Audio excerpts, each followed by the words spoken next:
अस्सलामुअलैकुम dear students, उम्मीद करता हूँ आप खैरियत से होंगे।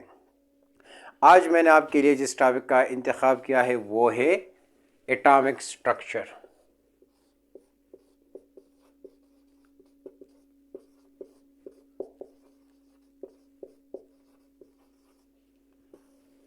डियर स्टूडेंट्स, लेक्चर स्टार्ट करने से पहले मैं आपको एक बात ज़रूर कहूँगा, अगर आप मेरे इस चैनल पर नए हैं तो मेरे इस चैनल को सब्सक्राइब और लाइक करना ना भूलिए। हाँ, चलते हैं अपने टॉपिक की तरफ। Atomic structure. स्ट्रक्चर बेसिकली हम कहते हैं उर्दू में साख को कि ये चीज़ कौन कौन सी चीज़ों से मिलकर बना है। Atom is derived from the Latin word atomos which means not divisible.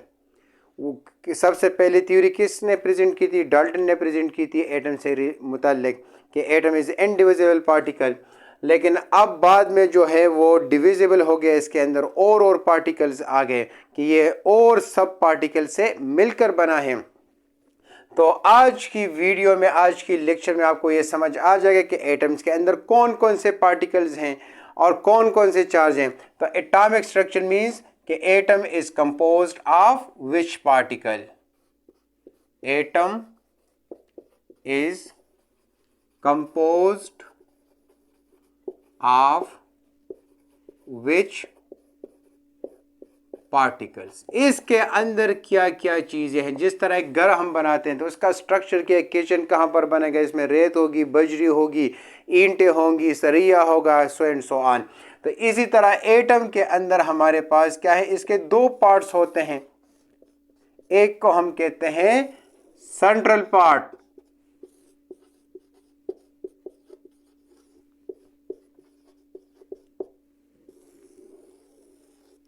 और दूसरे को हम कहते हैं आउटर पार्ट।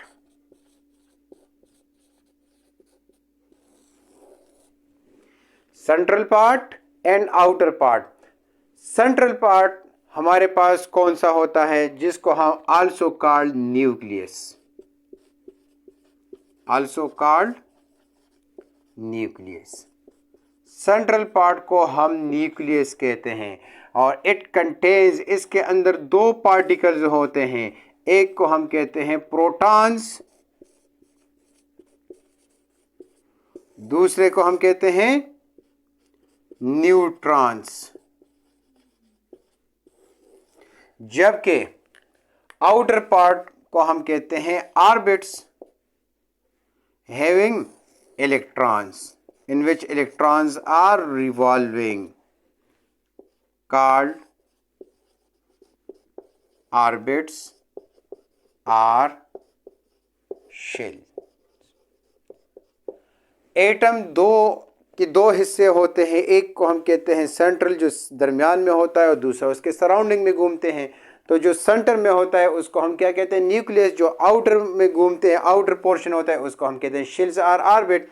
आउटर पार्ट में हमारे पास क्या होते हैं? इलेक्ट्रॉन्स घूमते रहते हैं। जबकि सेंट्रल पार्ट के अंदर हमारे पास क्या है? जिसको न्यूक्लियस कहते हैं, उसके अंदर दो पार्टिकल्स होते हैं। एक को हम कहते हैं न्यूट्रॉन्स, दूसरे को हम कहते हैं प्रोटॉन्स। इलेक्ट्रॉन किसने डिस्कवर किया था? जे थॉमसन ने। न्यूट्रॉन जो है, सेंट्रल न्यूक्लियस किसने डिस्कवर किया था? रदरफोर्ड ने। इसी तरह न्यूट्रॉन जो है वो चैडविक ने डिस्कवर किया था, और प्रोटॉन को गोल्डस्टीन ने डिस्कवर किया था। तो ये तो डिस्कवरी थी वक्त में 1886 में हमारे पास प्रोटॉन डिस्कवर हुआ था। 1897 में हमारे पास इलेक्ट्रॉन डिस्कवर हुआ था, और 1932 में हमारे पास न्यूट्रॉन डिस्कवर हो गया। अब हमारे पास क्या है? ये तो दो पार्ट्स हो गए कि इसके अंदर ये इलेक्ट्रॉन्स हैं, प्रोटॉन्स हैं, न्यूट्रॉन्स हैं। अगर आपसे कोई पूछे what is the atomic structure, atom is composed of which particle, your answer will be atom is composed of only three particles, electron, proton and neutron. तो इलेक्ट्रॉन पर अगर इस यहाँ पर मैं कंपेरिजन के एक टेबल बनाऊं, यहाँ पर अगर टेबल की बजाय मैं इस पॉइंट्स फॉर्म में लिखूं तो ज़्यादा बेहतर रहेगा। इस पर कौन सा चार्ज होगा? नेगेटिव। प्रोटॉन पर कौन सा चार्ज होगा? पॉजिटिव। न्यूट्रॉन पर no charge. Electron having negative charge, proton having positive charge, neutron having no charge. Number 2, अगर चार्ज है, ये तो नेगेटिव कितना है, तो हमारे पास 1.67 into 10 power minus 19 coulomb charge है। प्रोटॉन पर कितना चार्ज होगा? 1.67 इंटू 10 पावर माइनस 19 कूलम, लेकिन यहाँ पर हम प्लस लिखेंगे और यहाँ पर हम माइनस लिखेंगे। और न्यूट्रॉन पर नो चार्ज, नो मैग्नीट्यूड इसकी नहीं हुई क्योंकि इसका चार्ज है नहीं। नंबर 3, इलेक्ट्रॉन की मास कितनी होगी? 9.11 into 10 power minus 31 kg। Proton की मास हमारे पास कितनी होगी? 1.64 इंटू 10 पावर माइनस 27 किलोग्राम, 627। और न्यूट्रॉन की मास हमारे पास कितनी होगी? 1.6274 इंटू 10 पावर माइनस 27 kg। तो एक पर नेगेटिव चार्ज, इसकी मास इतनी होगी, चार्ज इतना होगा। प्रोटॉन पर पॉजिटिव चार्ज होगा, इस पर चार्ज इतना होगा, इतनी मैग्नीट्यूड होगी, इतनी इसकी मास होगी। इस पर कोई चार्ज नहीं होगा, इसकी मास इतनी होगी। अब कौन सा सबसे lightest particle? Electron is the lightest particle. तो एक प्रोटॉन जो है, ये आपने नोट करना है कि एक प्रोटॉन हमारे पास इक्वल है अप्रॉक्सीमेटली 1836 इलेक्ट्रॉन्स के, और एक न्यूट्रॉन हमारे पास अप्रॉक्सीमेटली इक्वल है 1842 इलेक्ट्रॉन्स के।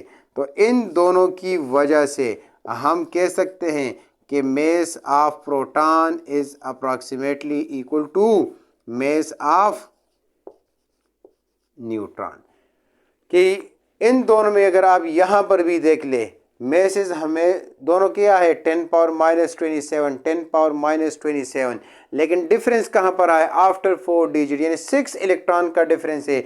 एक साइड पर अगर हम एक इलेक्ट्रॉन रखें तराजू पर, और दूसरे साइड पर 1836, एक साइड पर एक प्रोटॉन रखे और दूसरे साइड पर 1836 इलेक्ट्रॉन रखे, तो वो एक दूसरे को बैलेंस कर लेंगे। इट मीन्स कि एक प्रोटॉन इतने इलेक्ट्रॉन्स के इक्वल होगा। अगर फिजिकल बैलेंस के एक साइड पर हम एक न्यूट्रॉन रखें, तो दूसरी साइड पर हमें कितने इलेक्ट्रॉन रखने होंगे ताकि ये इक्वल हो जाए? 1842 इलेक्ट्रॉन्स। तो इसका मतलब कि प्रोटॉन और न्यूट्रॉन की मास में हमारे पास जस्ट 6 इलेक्ट्रॉन्स का डिफरेंस आ रहा है। तो इस वजह से mass of proton is approximately equal to mass of neutron. ये 2 पॉइंट्स हो गए। तीसरे नंबर पर, atom is a whole is neutral. Atom is neutral. Neutral means कि number of protons and number of electrons are equal. और ये जब equal होंगे, यानी जितने प्रोटॉन्स होंगे उतने हमारे पास इलेक्ट्रॉन्स होंगे। अगर हमारे पास किसी एटम में 10 प्रोटॉन्स होंगे तो कितने इलेक्ट्रॉन्स होंगे? 10 इलेक्ट्रॉन्स होंगे। अगर हमारे पास किसी एटम में 20 इलेक्ट्रॉन्स होंगे तो उसमें कितने प्रोटॉन्स होंगे? 20 प्रोटॉन्स होंगे, क्योंकि हमारे पास एटम क्या है? न्यूट्रल है। यानी जितने पॉजिटिव चार्ज होंगे उतने नेगेटिव, वो दोनों एक दूसरे के इफेक्ट को कैंसिल करेंगे। तो डियर स्टूडेंट्स, ये था आज के लेक्चर कि आज की लेक्चर में आपने क्या सीखा कि एटम स्ट्रक्चर क्या है, यानी एटम के अंदर कौन कौन से पार्टिकल हैं। एटम 2 हिस्सों पर मुश्तमिल है, एक को हम कहते हैं आउटर, दूसरे को हम कहते हैं सेंट्रल। इलेक्ट्रॉन, प्रोटॉन, न्यूट्रॉन, ये 3 बेसिक पार्टिकल्स हैं। इलेक्ट्रॉन पर नेगेटिव चार्ज है, इसकी मैग्नीट्यूड 1.67 इंटू 10 पर माइनस 19, और इस पर इतना मेस है। इसी तरह प्रोटॉन पर चार्ज, उसकी मैग्नीट्यूड और उसकी मेस। न्यूट्रॉन पर चार्ज, उसकी मैग्नीट्यूड और मेस। और आखिर में हमने नोट कि एक प्रोटॉन कितने इलेक्ट्रॉन्स के इक्वल होता है, एक न्यूट्रॉन कितने प्रो इलेक्ट्रॉन्स के इक्वल होता है। और उससे हमने कंक्लूजन ये ड्रा किया कि प्रोटॉन और न्यूट्रॉन आपस में कंपेरेटिवली इक्वल होते हैं। और एटम हमारे पास न्यूट्रल है। क्यों न्यूट्रल है? क्योंकि नंबर ऑफ प्रोटॉन्स और इलेक्ट्रॉन्स आपस में इक्वल हैं। उम्मीद करता हूँ डियर स्टूडेंट्स कि आपको मेरी ये वीडियो पसंद आई होगी। अगर आप मेरे इस चैनल पर नए हैं तो मेरे चैनल को लाइक करें और साथ ही अपने दोस्तों के साथ शेयर करें। शुक्रिया।